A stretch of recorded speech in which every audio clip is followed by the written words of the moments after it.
Bonjour à tous et bienvenue sur 8 Mont Blanc. Merci de nous rejoindre pour ce nouveau numéro d'Accès Direct. Nous sommes ensemble pour une petite heure d'information et de rencontres avec ceux qui font l'actualité en Savoie-Mont-Blanc. Et voici tout de suite le programme de ce soir. L'accès aux soins pour les personnes en situation de handicap est très compliqué. Pour faciliter leur parcours, un médecin a créé un service spécial. Le docteur Jean-Henri Ruel nous présentera Handi Consult dans quelques instants. Et puis la saison d'hiver est lancée, avec elle nous rouvrons notre rubrique Un jour une station. Notre première invitée de la saison est la station de Crans-Montana dans le Valais suisse. Enfin un focus sur une structure qui aide les projets écologiques et solidaires à se lancer. On appelle cela un incubateur. Nous rencontrerons les créateurs d'Idécube. Mais avant tout cela, Fanette est avec moi pour les titres du JT. Salut Fanette. Salut Victoria. Dans le journal, tout à l'heure, on reviendra d'abord sur cette grande journée de mobilisation. Voilà, grosse journée de mobilisation, que ce soit à Annecy ou à Chambéry. Alors, un petit peu moins de monde quand même que la semaine dernière, mais avec des professions très différentes représentées. Donc, on entendra à Chambéry tout un tas de professions. À Annecy, on s'est plutôt concentré sur les cheminots d'Annemasse qui manifestaient. Et on entendra également le représentant d'un policier, des policiers. Et puis on poursuit notre focus sur le Léman Express. Le Léman Express qui donc sera inauguré jeudi, circulera pour la première fois dimanche, émission spéciale 8 Mont Blanc lundi. Et donc toute la semaine, on revient sur les différents enjeux de ce projet. Pour rappel, qui aura coûté tout de même 2,2 milliards d'euros et qui porte de gros enjeux en termes de mobilité dans le Genevois. Merci Fanette, on se retrouve à tout à l'heure à 18h30 pour le journal de la rédaction. Et on ouvre tout de suite la première rubrique du soir, elle est consacrée à la santé. Bonjour docteur Jean-Henri Ruel, merci d'être avec nous sur le plateau d'Accès Direct. Vous êtes chef du service neurologie à l'hôpital d'Annecy et vous êtes aussi coordonnateur du service Handi Consult. C'est un projet qui vise à améliorer l'accès aux soins pour les personnes en situation de handicap. Le service d'Annecy, le service Handi Consult d'Annecy est le premier de ce type à avoir vu le jour en France. Pourquoi avez-vous décidé de créer ce service ? En 2011, un certain nombre de personnes, à la fois des milieux associatifs, des parents, ont fait remonter un certain nombre d'éléments qui n'allaient pas dans l'accès aux soins. Et donc ça a été l'idée de faire des états généraux, si vous voulez, qui ont permis de rencontrer un certain nombre de personnes. Et de ces remarques, de ces états généraux, est remontée l'idée de faire un service pour améliorer l'accès aux soins, à la fois aux soins dentaires, mais également aux soins médicaux. Et donc, Handi Consult a vu le jour en 2012, et depuis, c'est enrichi, mais le principe reste le même. C'est un service qui est dédié aux personnes en situation de handicap, certainement, mais en échec de soins au milieu ordinaire. Est-ce que tous les handicaps sont acceptés, j'allais dire, c'est pas le terme, mais qui sont précisément les personnes qui peuvent accéder à ce service, à l'hôpital d'Annecy en tout cas? Sur les 1500 consultations qui sont réalisées en France, je dirais qu'à peu près 60% des patients sont porteurs d'un handicap psychique, cognitif, c'est-à-dire les autistes, le spectre de l'autisme, les patients présentant une affection psychiatrique ou les patients ayant des altérations, si vous voulez, la maladie d'Alzheimer et apparentée. 60% sont en définitive des gens qui ont des troubles du comportement ou des troubles de la relation à l'autre ou de la relation avec la réalité. Les 40% restants sont des personnes qui présentent un handicap physique très important, par exemple une tétraplégie, soit de naissance, soit au décours d'un accident de la circulation, et pour qui l'accès aux soins en milieu ordinaire est impossible. Il n'y a pas d'autre structure, à part ce service dans votre hôpital, qui peut accueillir ces personnes ? Alors, Handi Consult a été en effet, comme vous l'avez signalé, le premier service en France, en définitive, qui conjuguait un accueil avec la possibilité de soins médicaux, ORL, ophtalmo, gynécologiques, soins contre la douleur, et un accès aux soins dentaires. Et depuis 2012, il y a un certain nombre d'Handi Consult qui sont nés en France, une trentaine environ. Et vous savez qu'il y a un comité interministériel sur le handicap et qui a été grande cause pour ces années. Et en 2020, il y a une vingtaine de mesures concrètes qui vont être mises en place. Et parmi ces mesures, il y a le développement de dispositifs de type HandiConsult à l'échelle départementale. C'est-à-dire que chaque département, si vous voulez, ait un dispositif de soins spécifique, une filière qui est privilégiée et qui permet l'accueil de patients en grande difficulté dans le milieu ordinaire. Combien de personnes de patients sont reçus, soignés chaque année dans ce service? En 2018, 1500 environ consultations, ce qui représente à peu près 800 personnes, parce que les patients qui viennent généralement reviennent pour d'autres consultations. Ce sont des patients qui sont issus des deux Savoies, un peu moins souvent de l'Ain et de l'Isère, mais on a parfois des gens qui viennent de très loin. Ce qu'il faut comprendre, c'est que la caractéristique essentielle d'HandiConsult est de personnaliser le soin. C'est-à-dire que s'il faut 2 heures pour faire un soin, on prend 2 heures. Donc en particulier chez les patients du spectre autistique, il faut parfois être faire une approche extrêmement lente, une espèce d'apprentissage, si vous voulez, du local, des lieux, des visages, afin de pouvoir arriver à faire le soin. Si on ne prend pas ces dispositions, très souvent c'est un échec. Pourquoi c'est important d'offrir du soin à ces personnes, ces publics-là? Si vous voulez, ce sont des patients qui, à tous les âges de la vie, ont un handicap physique qui leur rend très difficile d'accéder aux soins. Par exemple, quelqu'un qui a une patiente qui a une maladie d'Alzheimer, je vous cite un exemple réel, une patiente qui a une maladie d'Alzheimer qui va être dans un état où la réalité n'est plus, si vous voulez, dans une espèce de cauchemar permanent, a une interaction, par exemple, au milieu médical qui est extrêmement perturbante. C'est une gynécologue qui me disait, dans ces cas-là, un examen gynécologique peut être intégré comme une espèce de viol. Donc il va falloir qu'il y ait un accompagnement très particulier, un temps très particulier dédié à ce temps de consultation, sinon l'examen ne peut être fait ou est très traumatisant pour le patient ou la patiente.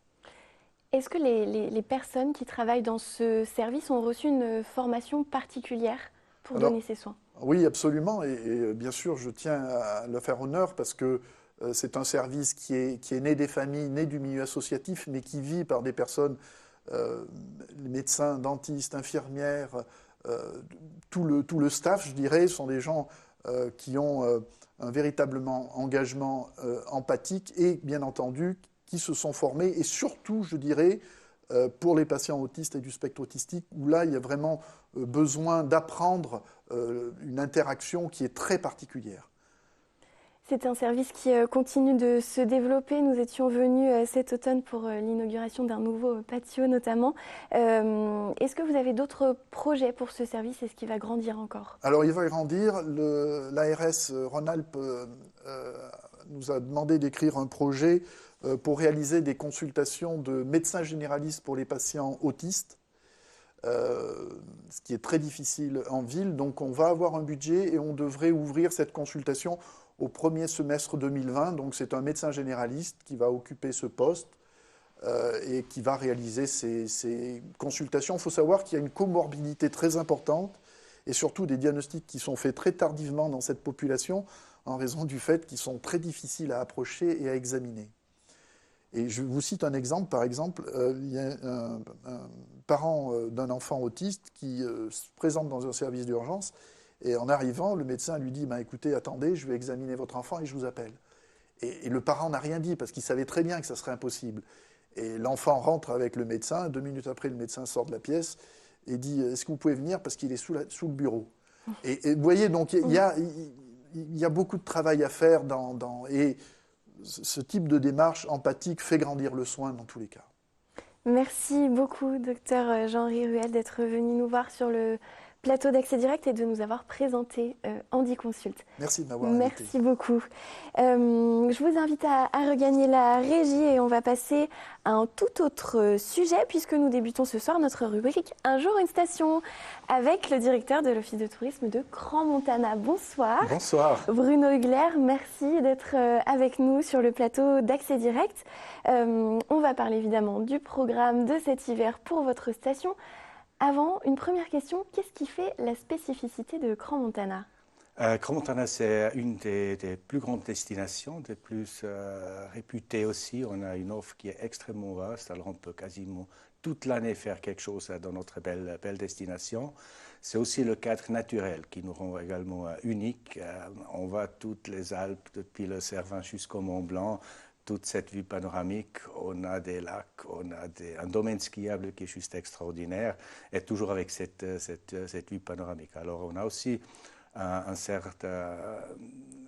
une offre aussi assez vaste. On a une offre de shopping, un casino. Alors toute cette variété, cette richesse de l'offre fait vraiment de Crans-Montana une des destinations les plus intéressantes dans l'arc alpin.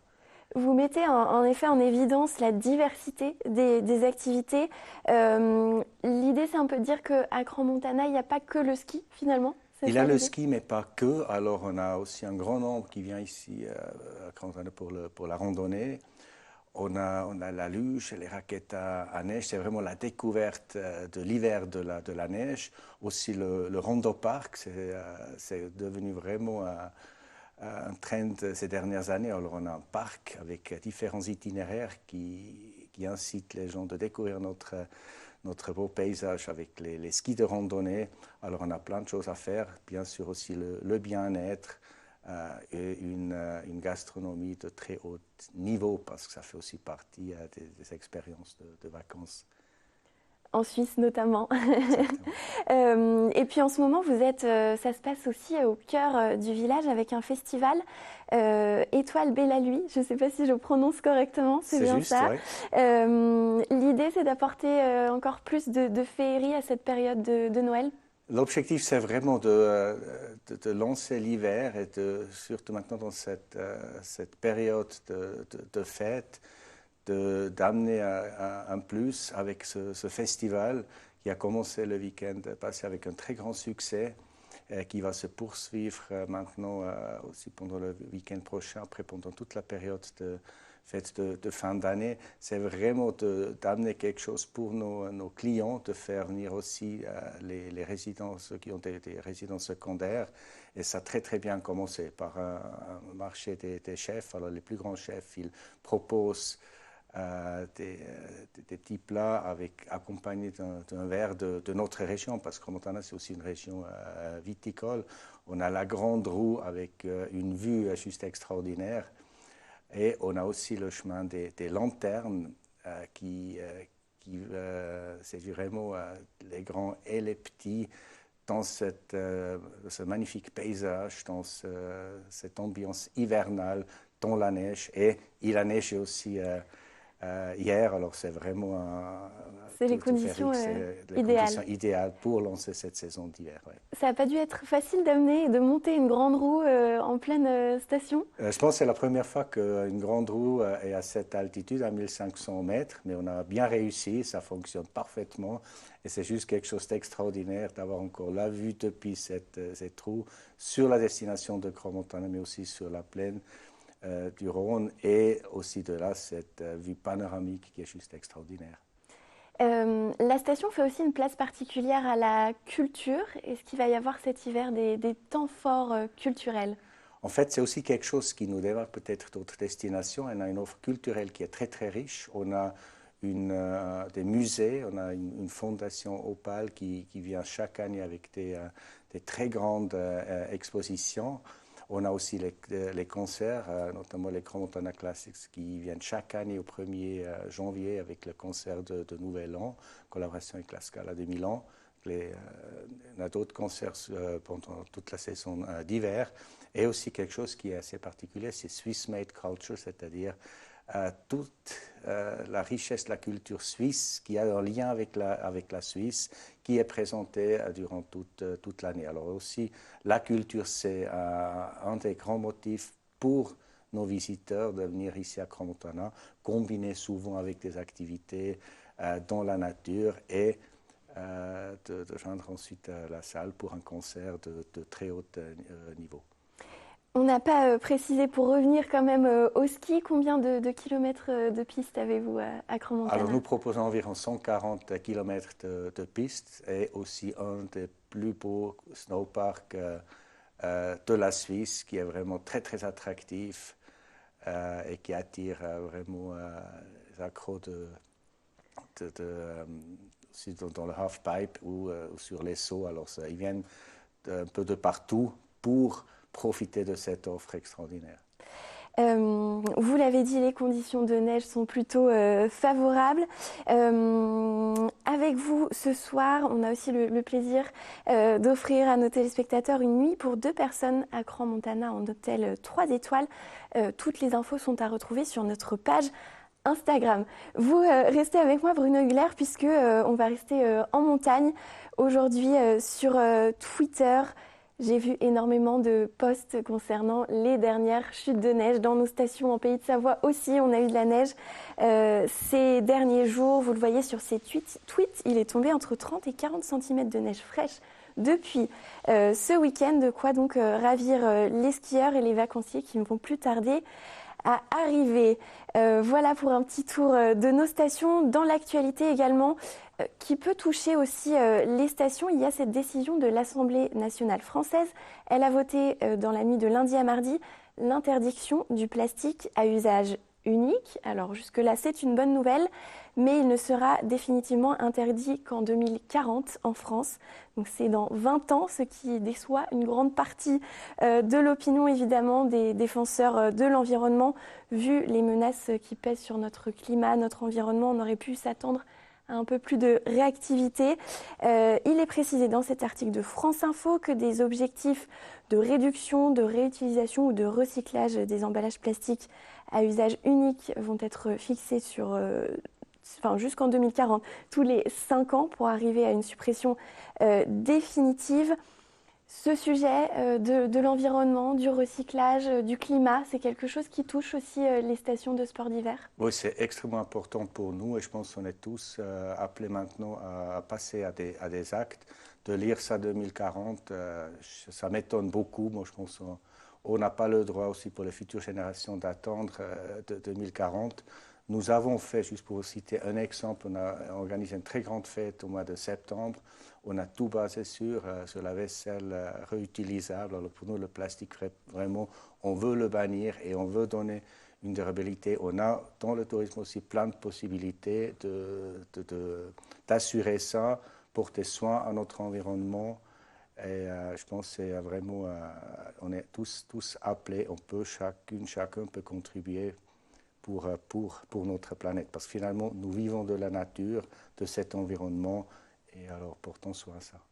Merci beaucoup Bruno Hugler de nous avoir consacré un petit peu de temps sur 8 Mont Blanc. On vous souhaite une belle saison à Crans-Montana. Merci beaucoup. Merci et à bientôt. Merci. On va passer tout de suite à notre dernière rubrique de la soirée et on la consacre à une initiative économique. Valérie Bouvier, Frédéric Cadry, bonsoir. Bonsoir. Bienvenue sur le plateau d'Accès Direct. Alors vous êtes respectivement présidente d'Innoval. Frédéric Cadry, vous êtes responsable de projet chez Innoval. Innoval, c'est un pôle territorial de coopération économique qui œuvre depuis 2013 dans le domaine du développement durable et de l'économie sociale et solidaire. Tout ça dans la région du Genevois français et en Haute-Savoie. Et vous avez récemment créé IDCube, c'est un incubateur pour les projets solidaires justement. Avant tout, un incubateur, qu'est-ce que c'est? C'est un terme économique qui ne parle pas forcément à tout le monde. Qu'est-ce que c'est concrètement? Un incubateur, comme son nom l'indique, c'est un espace qui a vocation en fait à intégrer des jeunes entrepreneurs qui ont des idées, mais qui n'ont pas encore suffisamment maturé leur projet pour rentrer dans le monde économique. Et donc en fait, on les accompagne sur cette période, donc ils incubent chez nous. Et donc ils passent une période de 12 à 18 mois pendant lesquels ils bénéficient en fait d'un accompagnement. Alors à la fois un accompagnement, donc Frédéric Cadry leur apporte, qui est un accompagnement général, mais ils peuvent bénéficier d'accompagnements spécifiques, financiers, juridiques, d'études de marché, de rencontres aussi avec des structures ou des entreprises qui peuvent être en connexion avec leur future activité économique. Et donc voilà, et une fois qu'ils sont matures et qu'ils ont pris suffisamment d'assurance, eh ben, on les laisse aller dans le monde économique réel. Pourquoi vous avez décidé de faire cet incubateur particulièrement pour les projets solidaires ou à visée écologique, on peut dire? Oui, tout à fait. Alors j'entendais votre précédent reportage tout à l'heure sur la problématique environnementale. En fait, Innoval se veut, et IDECUM en particulier, un accélérateur. C'est-à-dire l'idée, c'est de pouvoir forcer un peu les modèles économiques, essayer de modifier ces modèles économiques pour ancrer plus spécifiquement la notion de protection de la nature, de la transition écologique et de la place de l'homme dans la nature. Donc c'est vraiment là-dessus qu'on travaille sur les nouveaux modèles. Il y a chez Innoval différents d'ailleurs métiers qui convergent tous vers le même sujet. Et donc pour rentrer sur l'incubateur, il faut que les projets, dans le comité d'agrément, puisqu'ils ne rentrent pas directement comme ça, il y a un comité d'agrément. Et donc pour rentrer dans le comité d'agrément, il faut absolument, dans les marqueurs forts de présentation des dossiers, qu'il y ait cette volonté d'actionner l'économie circulaire et de pouvoir avoir un impact vertueux sur l'environnement. Frédéric Cadry, donc si j'ai bien compris, c'est vous qui accompagnez vraiment ces entreprises. Quels sont les projets qui ont déjà rejoint votre incubateur? Alors on peut en citer deux par exemple. Un de notre promotion 2019 de cette année qui vient de créer, en tout cas qui est en pleine structuration. C'est un projet qui s'appelle Serendip, qui est mené par une personne qui s'appelle Charlotte Madère et dont son activité en fait est d'être une agence de communication éco-responsable. Donc elle accompagne ses clients sur ce registre de la communication, notamment sur l'organisation d'événementiels, pour faire que cet événementiel soit par exemple zéro déchet, qu'on puisse mettre en place des mesures en termes de covoiturage et assurer aussi la mesure de l'impact éco-responsable qu'on a pu avoir de cet événement. Donc c'est un des exemples de projets, par exemple, de notre promotion en cours. Et sur notre promotion, par exemple, c'est le 2018 de l'an dernier. On peut les citer parce qu'elles ont eu une activité assez riche. Un projet qui s'appelle le Repère des Zéros, qui est une épicerie vrac, zéro déchet, au pays du Mont-Blanc, à Salanches. Donc on voit tout de suite l'aspect, on va dire, écologique en promouvant le vrac et le zéro déchet, et qui a aussi un rôle sociétal, parce qu'en plus de vendre des produits zéro déchet, c'est aussi un vrai lieu pour les associations du territoire et toute initiative en lien, on va dire, pour les consommateurs. Donc ils ont vraiment ce projet avec ce double impact, à la fois sociétal et environnemental. Et elles ont une actualité riche, comme je disais, parce qu'elles viennent de reporter un concours régional qui s'appelle Initiative au féminin, qui est organisé par deux réseaux du financement, Initiative et France Active. Elles ont remporté le prix régional dans la catégorie impact. Donc on était très contents pour elles, parce qu'à la fois elles ont vraiment cet impact sociétal et environnemental. En plus, c'est un projet qui marche bien parce qu'elles viennent déjà de créer de l'emploi, en plus des deux dirigeantes, parce qu'elles viennent d'embaucher quelqu'un au cours de l'année en un an. Donc c'est un projet sur lequel on est très très fiers. La nouveauté de cet incubateur, c'est que vous vous implantez également en Savoie. Vous pouvez aussi accompagner des projets en Savoie. Tout à fait, ouais. On a fondé l'incubateur en 2016 sur le département de la Haute-Savoie. C'est vrai qu'on avait aussi des entrepreneurs savoyards qui étaient intéressés par notre dispositif. Donc la nouveauté, c'est qu'on est en train de recruter notre première promotion à Chambéry. Cet incubateur, on ne le lance pas seul à Chambéry, on le lance avec un partenaire historique d'Innoval qui s'appelle France Active Savoie-Mont-Blanc, qui est un acteur du financement des entreprises solidaires. Et donc là, on est vraiment en cours de recrutement de notre première promotion, ce qui fait qu'aujourd'hui, on a 3 camps de base. Le siège d'Innoval à Saint-Pierre-en-Faucigny, donc le siège historique pour les entrepreneurs qu'on accompagne. On fait aussi des permanences mensuelles tous les derniers vendredis de chaque mois à Annecy, rue de l'Annexion. Et maintenant, à partir de janvier, on sera présent avec France Active à Chambéry, dans le tiers-lieu O79, juste en face de la gare. Vous évoquez les lieux où on peut vous rencontrer. J'allais justement vous demander comment faites-vous pour vous faire connaître des porteurs de projets? Alors, on a différents vecteurs de communication, mais on a créé un événement relativement important qui s'est tenu il y a quelques jours, le 5 décembre à La Roche Expo, avec une quarantaine de partenaires autour de nous. Et l'idée, c'était de réunir le plus de personnes possible. Donc, on a réussi le pari avec 400 personnes qui sont passées au cours de la soirée, réunies autour de 8 ateliers. Et l'idée, c'était de promouvoir un certain nombre d'idées, de projets qu'on pourrait demain incuber. Donc ça a été une belle soirée puisqu'on a une trentaine de projets qui devraient pouvoir faire jour. Et Innoval, vraisemblablement, on abritera entre 8 et 10. Et on a repéré déjà des sujets relativement intéressants pour nous, comme la consigne, comme des tiny house de saisonniers. Enfin voilà, des sujets qui, en plus, sont des sujets d'actualité pour notre département. Quels sont les autres projets pour Innoval? Il y a cet incubateur, mais vous avez plusieurs missions, vous l'avez dit. Quels sont les projets pour l'année à venir notamment? Alors, on a beaucoup de projets. Alors, effectivement, on a 3 secteurs d'activité, si je puis dire, importants. On a l'incubateur dont on a parlé. On a 2 personnes qui accompagnent aussi les donneurs d'ordre dans les clauses environnementales et sociales, toujours avec cette même préoccupation de pouvoir closer les marchés pour qu'on puisse privilégier l'économie circulaire, sociale et solidaire. Et puis, on a un autre métier qui s'attache plutôt à la problématique de l'énergie. Et donc là, on est aujourd'hui à le point Info Énergie. Donc il y a un numéro unique que tout citoyen peut appeler pour avoir du renseignement s'il se pose des questions sur la rénovation énergétique de sa maison. Et il sera dirigé vers le bon opérateur en fonction de son lieu géographique.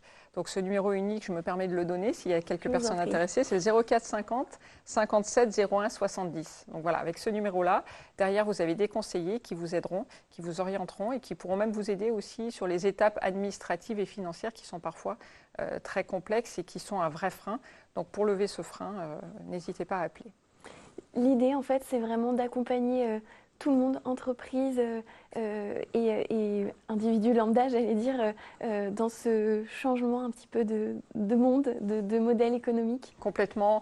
On utilise souvent le mot d'assemblier, mais je crois que c'est ça, c'est essayer de mettre finalement en synergie des initiatives citoyennes, personnelles, entrepreneuriales.